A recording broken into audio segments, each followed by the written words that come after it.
Look at the roofline of an old warehouse in Texas, or a feed store in Oklahoma, or a roadside diner somewhere off an Arizona highway, the kind with faded paint, a flat parking lot, and an air conditioner still fighting the afternoon sun.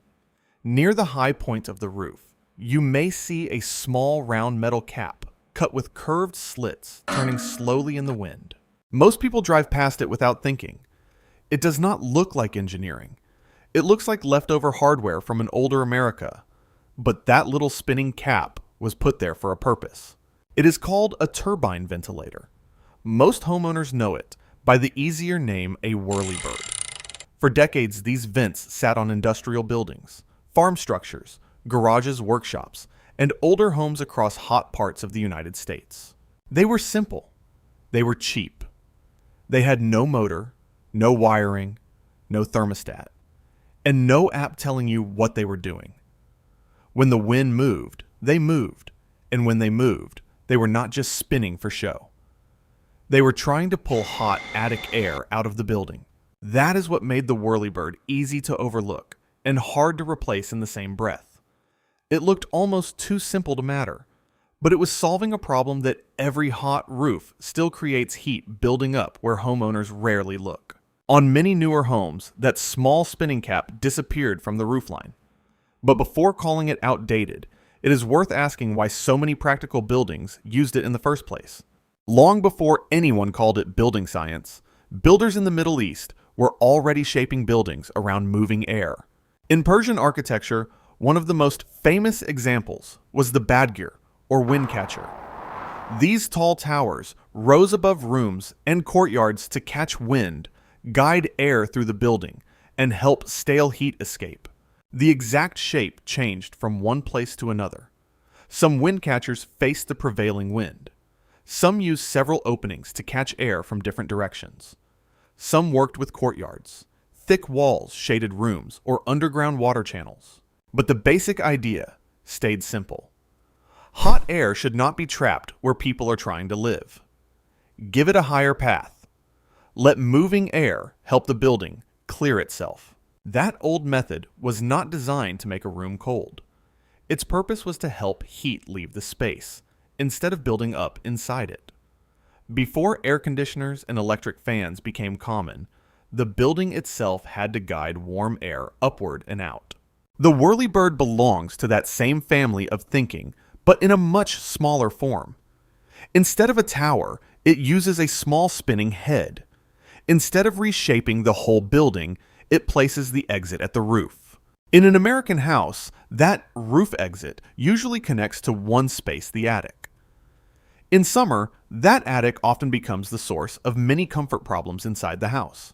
The roof takes sun for hours. The shingles get hot. The roof deck gets hot. Then, the air trapped under that roof gets hot. By late afternoon, the attic can still be loaded with heat even after the outdoor air begins to cool. That heat does not stay harmlessly above the house. It pushes down into the ceiling. It surrounds ductwork if the ducts run through the attic. It keeps the upper rooms warmer right when the air conditioner is trying to bring them down. This is why a homeowner can have cold air coming out of the vents and still feel one room lagging behind. The AC is working, but the space above the room is still feeding heat into the house. The problem is not only cooling, it is heat removal. The attic needs a way to release the air that has been heating up under the roof. That is the job a whirlybird was built to help with. It gives that hot attic air a high exit, so the heat does not have to sit there all afternoon while the AC fights the rooms below. But the cap on the roof is only one part of the system. To understand why it can help in one house and do almost nothing in another, we have to look at the air path underneath it. That air path has two ends. One end is the exhaust point on the roof. The other end is the intake point lower down, usually at the soffits under the eaves. If one end is missing, the system cannot move air the way people expect. The whirlybird sits at the high end of that path. When wind passes across the turbine head, the curved vanes begin to turn. That movement helps create a lower pressure area at the top of the vent, so attic air has a reason to move upward and out. Warm attic air already wants to rise. The turbine does not invent that movement from nothing. It gives the rising air a cleaner exit and lets the wind strengthen the pull at the roof. But air cannot keep leaving a closed space unless new air comes in to replace it. That is the part many people miss. Every bit of air pulled out through the roof has to be replaced from somewhere else. In a good vented attic, that replacement air enters low through the soffits. It moves along the underside of the roof, crosses the attic space, picks up heat, and leaves high through the turbine. That is the full path. Low entry, warm space, high exit. This is why the whirlybird should not be judged only by whether it spins. A spinning cap tells you wind is touching the roof. It does not automatically prove that attic air is moving well underneath it. If the soffits are open, the turbine has air to pull through the attic. If the soffits are blocked by insulation, paint debris, or poor construction, the turbine can still spin, but the attic may not get the steady flow it needs. Think of it like trying to drink through a straw while covering the other end. The opening exists, but the flow is weak because air has no clear way to replace what is being removed. A roof vent works by the same basic rule. So the real engineering is not just the metal cap.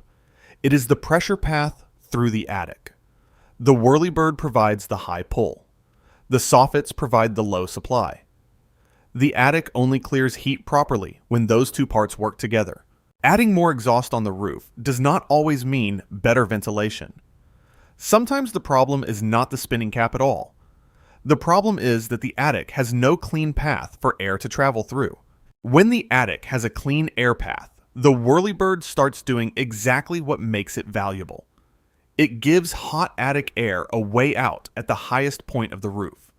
Wind crosses the cap, the turbine turns, and the attic stops holding as much heat above the rooms below. That does not make it an air conditioner. It does something more direct for the roof system.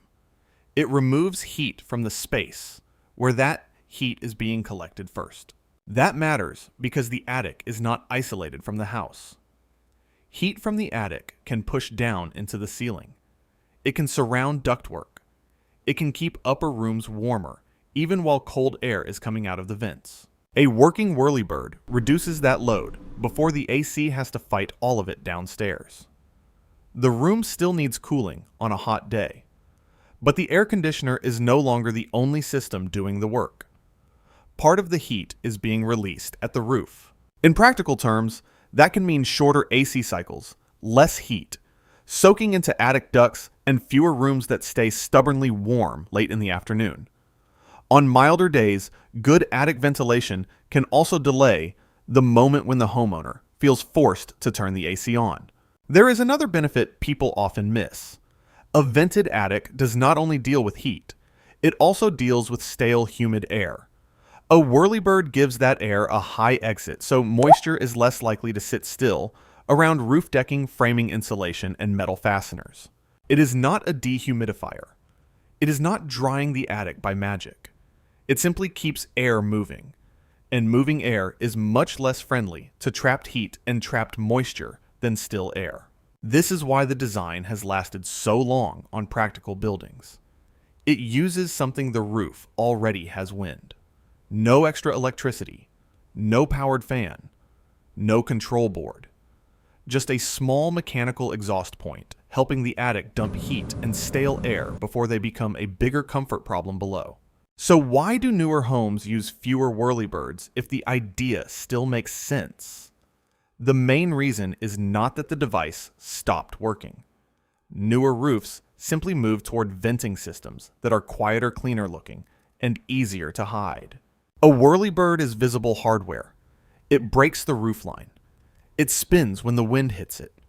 On a barn, a garage, or an old workshop that looks normal. On a new subdivision, home builders often want the roof to look smooth and uninterrupted. Ridge vents solved that appearance problem. Instead of placing round metal caps on the roof, a ridge vent hides the exhaust along the highest line of the roof. From the ground, it almost disappears into the shingles. Ridge vents also have no spinning head, no bearing, no wobble, no part turning in dust heat, rain and wind year after year. For roofers and homeowners, that makes them easier to accept on a new roof. The moving part is the trade-off with a whirlybird. A good one can last a long time, but a cheap or worn one can squeak rattlestick or look rough. Once that happens, people notice the device for the wrong reason. There is also a design reason. A whirlybird is an exhaust vent. A ridge vent is also an exhaust vent. If both are added to the same attic without a clear plan, the airflow can short circuit near the roof instead of pulling air through the full attic space. So the whirlybird became less common for practical reasons, appearance, noise risk, moving parts, and the rise of hidden ridge ventilation. That does not make it a bad solution. It means newer construction often chose a cleaner looking way to solve the same attic exhaust problem. Before deciding whether a whirlybird is worth having, start by looking at the problem the attic is dealing with. The better question is whether the house still has the kind of attic problem this device was built to solve. It makes the most sense on an older vented attic, especially in a hot climate where the roof takes sun for hours and the attic has no strong clean exhaust path. If the home has upper rooms that stay warm late in the day or ductwork running through the attic, the case becomes even stronger. But the whirlybird should not be treated like a random roof accessory. It needs a path below it. Before adding one, look for the intake first. If the soffits are open, air has somewhere to enter. If the soffits are blocked, the turbine may spin without moving enough air through the attic. Also check what kind of exhaust the roof already has. If the attic already has a properly working ridge, vent adding a turbine can confuse the airflow instead of improving it. In that case, the smarter move may be keeping one clear exhaust system and making sure the intake is actually open. If a whirlybird is already on the roof, do not judge it only from the street. A good one should turn freely, sit straight, stay quiet, and keep water out. If it squeaks, wobbles sticks, or shows staining around the flashing, the problem is not the idea.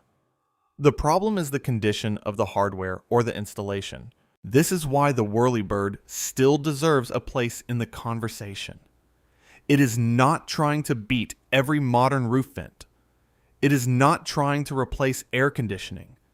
It is a simple, passive exhaust point for a house that has attic heat and needs a better way to release it. The practical test is simple. On a hot afternoon, pay attention to the rooms under the attic. Check whether the attic has intake at the eaves and exhaust near the roof peak. Notice whether the air conditioner is fighting rooms that stay warm even when cold air is coming from the vents. If the attic has no real path, fix the path before blaming the machine downstairs. A roof that can release heat makes the cooling job easier before the thermostat ever notices the fight. That is the quiet value of the small spinning cap. On the right roof, it turns wind into attic exhaust. Giving heat a way out is the smartest comfort upgrade a house was missing. If your home already has a whirlybird, or if you've seen one on a neighbor's roof, tell us what you've noticed in the comments below. Do you think these still work, or are they just an old-fashioned idea? And if you want more practical home engineering ideas like this, subscribe to Smart Living Engineering